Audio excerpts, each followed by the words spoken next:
watched through your video you posted the other day, the 53-man roster projection and everything. Mm-hmm. Great analysis on everything. I definitely liked it, and I noticed you had a few guys you listed as well on the bubble and everything, and I just kind of was going to see if you had a little bit to kind of expound on that for like our audience, like key guys that you think might be on the bubble, whether it's your Alfred Morris or maybe some rookies or just backups trying to kind of crack the roster finally. Yes, when you look when we're talking about players that's on the bubble, now this process is going through its phases because trading has yet to occur. Of course, veterans will be released once the everybody's into training camp or after training camp, so there's still room. But when I say a bubble, you want to look at something that can create balance to your team or help your team out collectively. So reason why I put Alfred Morris on the bubble is because he don't play special teams. We all know that. And he's a liability in some aspects as far as blocking and catching out of the backfield. Now, you got Ryan Switzer, who's a flexible guy who actually was scouted to be a running back before he made it to North Carolina. So he has those type of skill set and that type of temperament to be able to catch the ball out of the backfield and can be your third down guy. So if you have the Ryan Switzers, if you have the Lucky Whiteheads of the world, and if you throw a Jared Thomas in the mix, you have these same conglomerate type of players or same type of players out there in the backfield.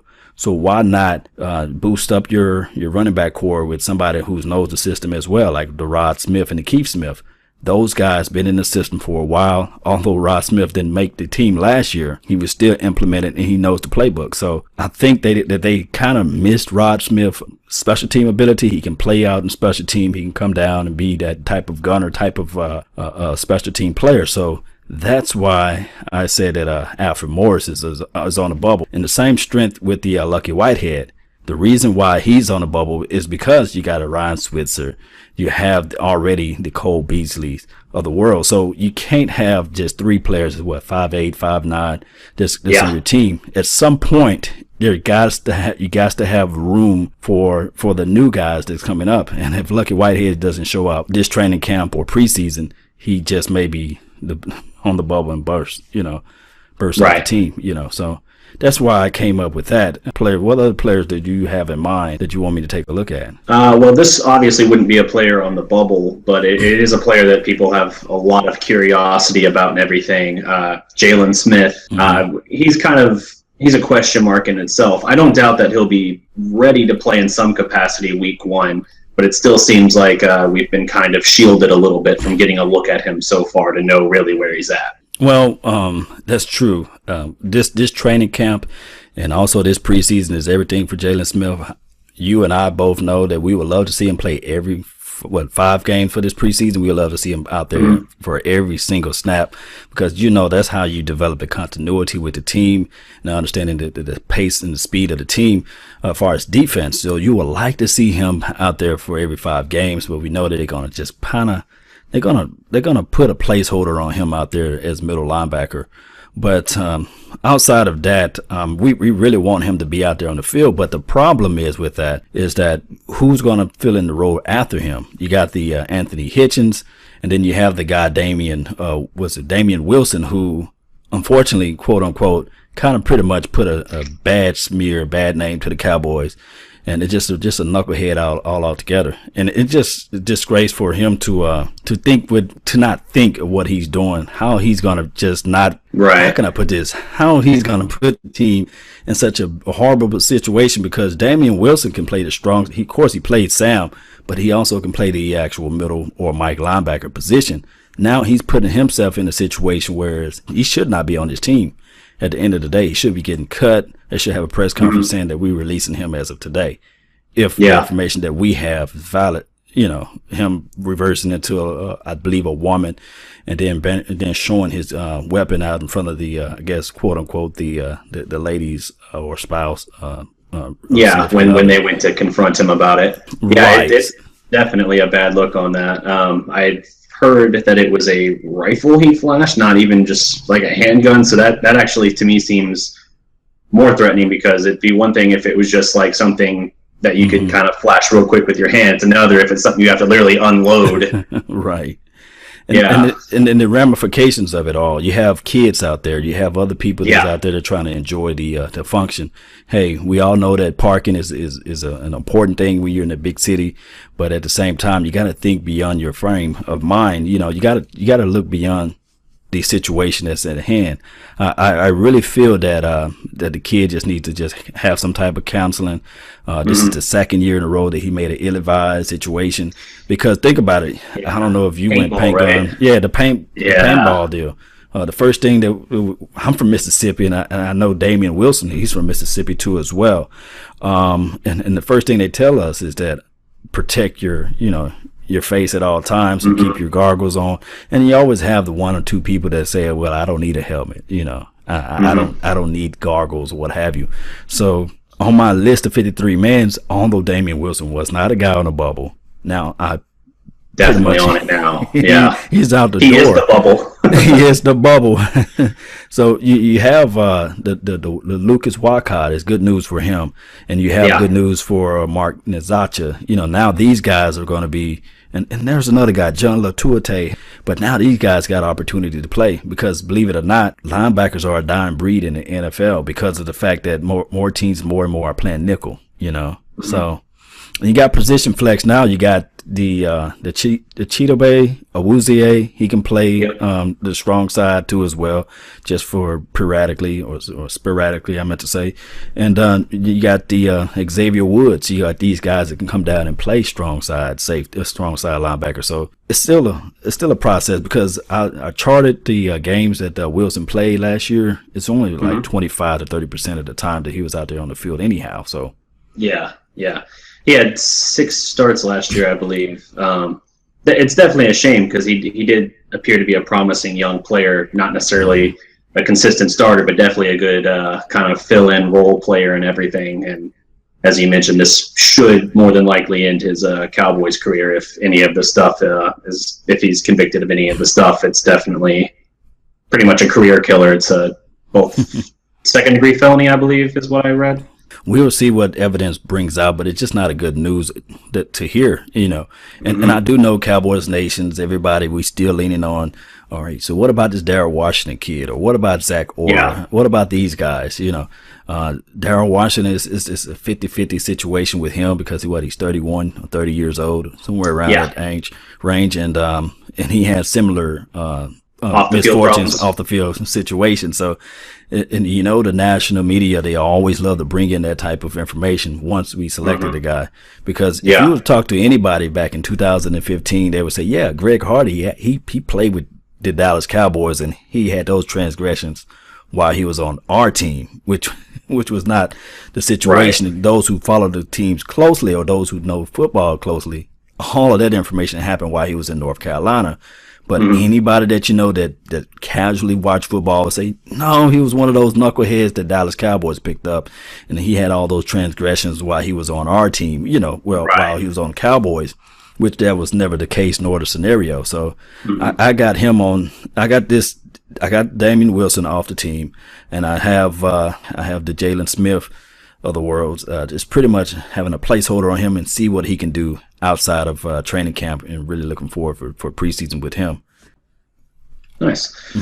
So do you think that Blanton is on the bubble at all? Do you think it's, I guess, Jeff Heath secure at safety for the most part? He's shown some flashes outside of his rookie year.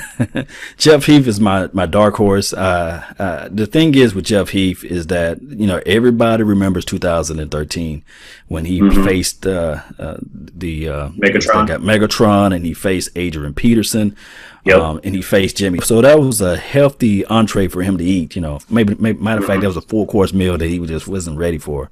That was Thanksgiving. Right. And you're talking undrafted from, I think, a small school, Saginaw Valley or something like that. Forgive me if I said the school wrong, but this guy, you know, outside of that, when I charted his film, when I did his little my quote unquote film session on him, I couldn't find no negative plays out there on him, believe it or not. And I try to tell people, look, this guy is flying to the ball. He's explosive enough. He's one of those guys. He's a student of the game. And I tell everybody, there's 3 types of players that you want on your team. Somebody who's out there aggressive with the mindset, who's a student of the game, and who's good off the field. And that's who he is. That's who Jeff Heath is. He's one of those guys who's a student of the game. I love the asset that he brings to the team. Yeah, if not for a penalty away from the ball, he's probably the hero of that playoff game last year. He had a second pick off of Aaron Rodgers that got wiped out. I want to say by a Morris Claiborne illegal contact penalty. It was something away from, it was the other side of the field, I recall. Right. One of those quote unquote calls like, wait a minute, what are you guys are doing? And you get that, you're playing against a veteran quarterback like Aaron Rodgers. And there was another play that when he came in, he sacked Aaron Rodgers. And I don't know, if you go back and look at the play, I still to this day don't know how Aaron Rodgers hold on to that ball. Yeah, definitely. Yeah, I actually have a lot of high hopes for Jeff Heath, and I'm a little surprised to say that, but like you said, anytime I've looked back at footage or analysis, whether your own or others, I've been really impressed by what I've seen, and I think it's something that it almost took until like that playoff performance for him before I started to actually go, no, you know what? I actually can't remember the last time I saw him missing a play or making a bad read. Right. So he gets that smear campaign for 2013, and who else? It was 349 yards, I think, to accumulate on him. Well, not just on him, because it was really Carr who gave up the inside, and that's why I want to jump back over to here. This Nolan Carroll kid. This guy is very aggressive. He can play well to the inside. Now, as far as him turning his head to the outside, those are things that we just gonna have to worry about on him. But the good news about that is that the Dallas Cowboys play a lot of cover 2, and he's able to have that safety help, quote unquote, the Jeff Heath of the world to help him out. So this is going to be a very fast team. I believe primetime Deion Sanders was able to visit some of the OTAs camps, and he was saying to everybody and to the masses, I wish I could find that clip. It's out there in the world, but he was saying that this team is fast and explosive. Now that's something coming from primetime. Yeah, definitely. That's something. Definitely. Mm-hmm. So now, as far as the defensive backs, the player that's on the bubble, of course, I have Robert Blanton not making the team. Unfortunately, he's a casualty of rookies war, what have you. I have Orlando Scandrick. He must show up and show out. If not, then Orlando Scandrick is the one guy who cannot afford to get injured. He's the one guy that knows that I hope that he plays with a chip on his shoulder. I hope he plays mean, because we love angry Orlando Scandrick, because somehow that's when he plays his best.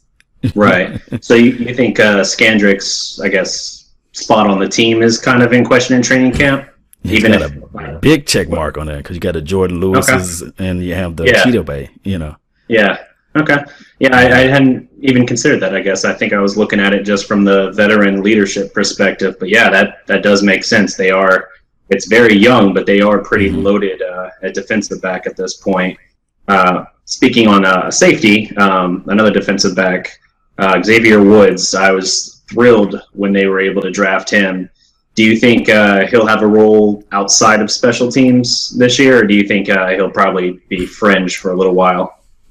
When you look at Brian Broaddus' scouting report on Xavier Woods, the one thing that jumped out to me is his instinct. An instinctive player, and you will not see that during OTAs. You probably rarely will see that during training camp. So those are things that I lamented, I believe, on my 53-man. The fact that he may be one of those guys that's a gamer, like Dak Prescott. Everybody remember, Dak Prescott wasn't lighting it up during training camp and OTAs. He pretty much was a gamer. So that's something that you may have the same scenario happen with Xavier Woods. You probably not hear too much of him as far as training camp and OTA. Well, OTA has been passed now, but as far as preseason, you may see a little sparkle here and there, because I really think that this guy has range. He can move from one hash mark to the other, but in order for him to get playing time out there, he must beat the Kayvon Frazier's of the world, and he must compete against Jeff Heath. So he's of course he's going to make the team, but as far as making an immediate splash, just look for like probably week 4 or week 5, so that he can get the pace of because we're talking about an instinctive player, right? We're talking about a player that takes chances, a player that's able to gamble, a player that's going to have to understand that, yeah, we might let you get away with hitting a player high or too low in the college, but this next level is just very, very, very, very fickle, where the officials may call, late hit and, blow to the head type of calls.